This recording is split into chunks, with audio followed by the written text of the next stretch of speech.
Okay sir కొద్దిగా కొంచెం sir sir కొద్దిగా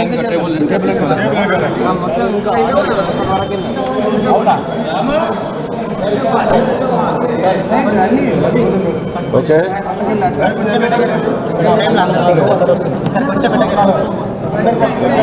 ఇంతసేపు ఏం చూస్తున్నారు? ఓకే సరిపోయిందా?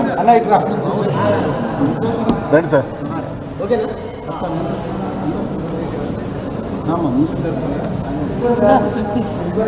Okay ready. దాశరథి మహాకవి నాడు తెలంగాణ రైతాంగ సాయుధ పోరాటాన్ని, భారతదేశ స్వాతంత్ర పోరాటాన్ని ఆ రోజున్నటువంటి తాడితుల పీడితుల పక్షాన పోరాడినటువంటి గొప్ప యోధుడు, కవి, సాహితీవేత్త కాళోజీ నారాయణరావు గారు. దాశరథి కృష్ణమాచారి గారు. దాశరథి కృష్ణమాచారి గారి అగ్నిధార, వారు రాసినటువంటి అగ్నిధారను కనుక ఒక్కసారి చదివితే ఆ రోజు ప్రజల పక్షాన మరి దేశ స్వాతంత్రం కోసం పోరాడినటువంటి వాళ్లకు స్ఫూర్తి నింపడంలో అగ్నిధార పాత్ర చాలా గొప్పది.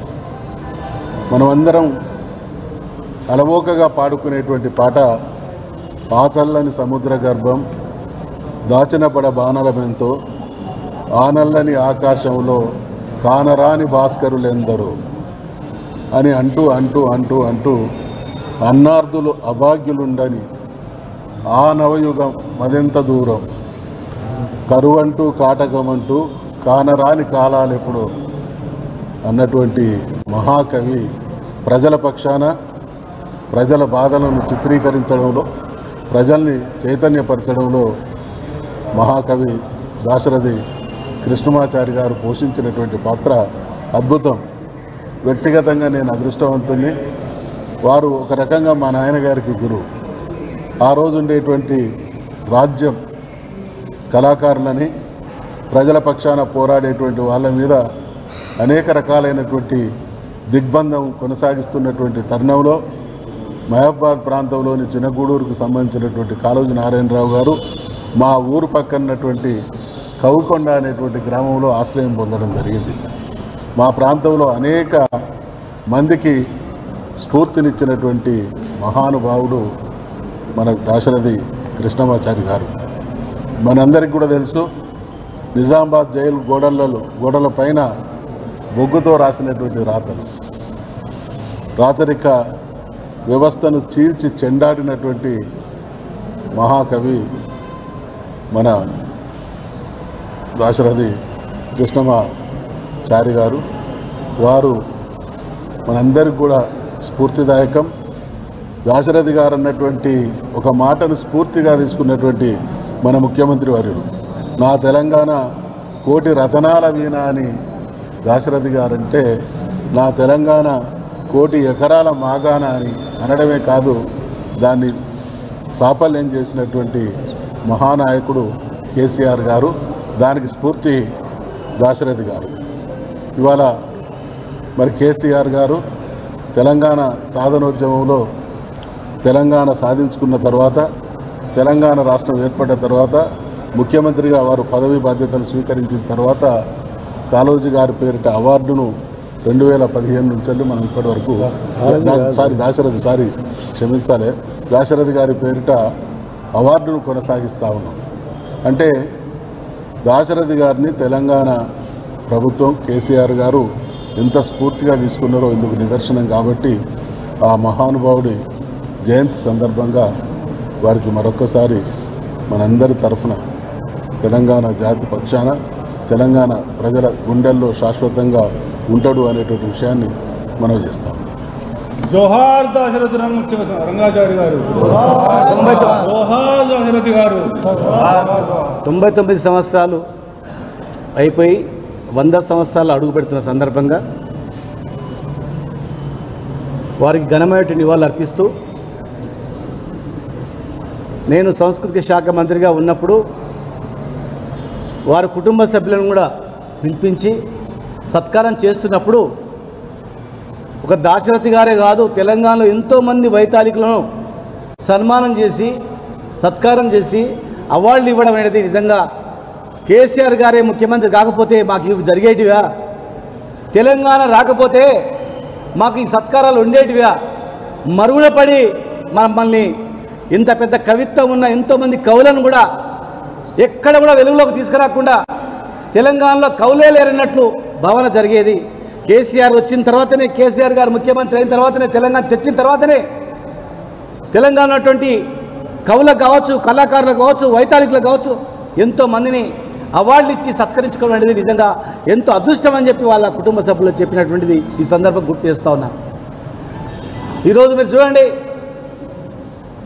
కాళోజీ గారి నుంచి మొదలుకుంటే, సురం ప్రతాప్ రెడ్డి గారి నుంచి మొదలుకుంటే, దాశరథి గారు ఎంతోమంది అసలు కవులే లేరన్నప్పుడు 100కు పైగా కవులు ఉన్నారని చరిత్ర ముందర పెట్టినటువంటి గోల్కొండ పత్రిక ద్వారా మా జిల్లా వాసినటువంటి సురవన్ ప్రతాప్ రెడ్డి గారు.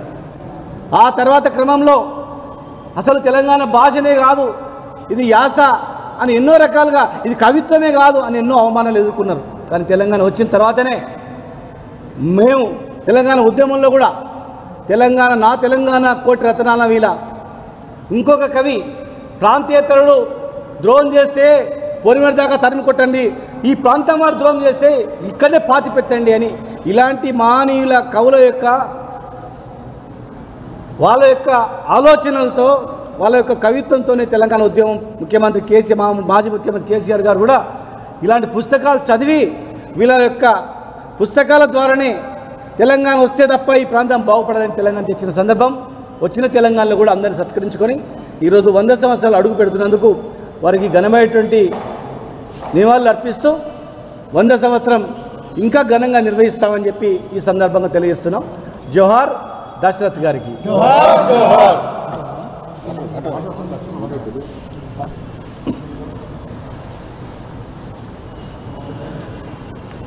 దాశరథి గారి 95 సంవత్సరాలు పూర్తి కావడం, వారి జయంతి సందర్భంగా కలుసుకొని నివాళులు అర్పించడం ఒక ఆచారమే అనుకుంటే పొరపాటు.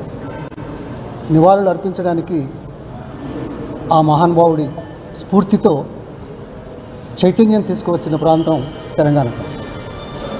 వెట్టి చాకిరి, రైతుదే తెలంగాణ, తెలంగాణయే రైతు, తెలంగాణమే రైతు అనే మాట నినాదంతో ముందుకొచ్చాడు. రాజరిక పోకడలకు ఎదురు తిరిగి సమాజంలో వెట్టి చాకరీ లేకుండా చేయడానికి చేసిన కృషి ఎనలేదు. అందుకే రైతుదే తెలంగాణ అన్నాడు కదా, అగో అక్కడే ఉంది అబ్ కీ బార్ కిసాన్ సర్కార్. ఆ పైన అంటే ఆ స్ఫూర్తి తెలంగాణలో కేసీఆర్ గారు మొట్టమొదటిసారిగా తీసుకొచ్చిన వాస్తవాన్ని నేను గుర్తు చేస్తాను.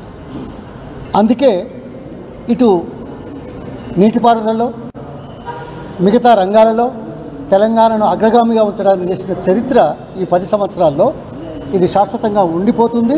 ఇది కొనసాగించడానికి చేసే ప్రక్రియలో మనందరం ఆ స్ఫూర్తితో ముందుకెళ్లాల్సిన అవసరం ఉన్నదనే మాట చాలా ఖచ్చితంగా చెప్పుకోవాల్సిన అవసరం. ఎందుకంటే అత్యంత వెనుకబడిన ప్రాంతంగా ఉండి అత్యంత వెనుకబడిన ప్రాంతం నుంచి వచ్చిన దాశరథి గారు ఆ స్ఫూర్తి, యాస, భాష, పాట ఈ మూడింటిని జనం హృదయాల్లో రగిలించి చైతన్యం తీసుకువచ్చి తెలంగాణ సాధనకు కారణభూతులైన సంగతి మర్చిపోలేదు. అందుకే ఈరోజు తెలంగాణ ప్రపంచంలో గర్వంగా గత 10 సంవత్సరాల్లో విశ్లేషకులు, మేధావులు మరొక్కసారి ఆలోచించమని కోరుతున్నారు. ప్రపంచంలో ఏ ప్రాంతంలో కూడా ఈ 10 సంవత్సరాల్లో తెలంగాణలో జరిగినంతగా ఎక్కడ జరగలేదనేది నిర్వివాదం అంశం. ఎందుకంటే తలసరి ఆదాయం ఈ 10 సంవత్సరాల్లో తెలంగాణలో 3 అంతలు పెరిగింది, దేశంలో 2 అంతలు పెరిగింది, ప్రపంచంలో ఈ రీతిలో ఎక్కడ పెరగలేదు గత 10 సంవత్సరాలు. అంటే ఆ స్ఫూర్తి దాన్ని ఆసరాగా తీసుకొని ముందుకెళ్తున్నాం. అట్లాగే జీడిపిలో కూడా ప్రపంచంలో ఎక్కడ ఏ దేశంలో కూడా జీడిపి ఇంత 3 అంతలు పెరిగిన చరిత్ర ఎక్కడా లేదు.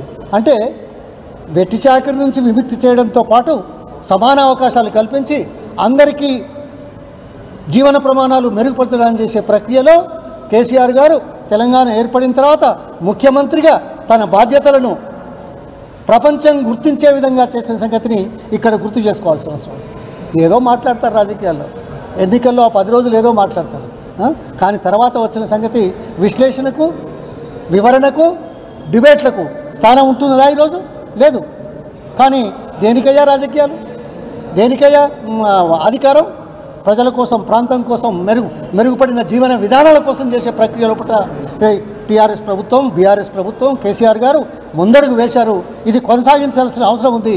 ఈరోజు మనం ప్రతిజ్ఞ చేయాల్సిన అవసరం ఉందనే మాట కూడా నేను తెలియజేస్తాను.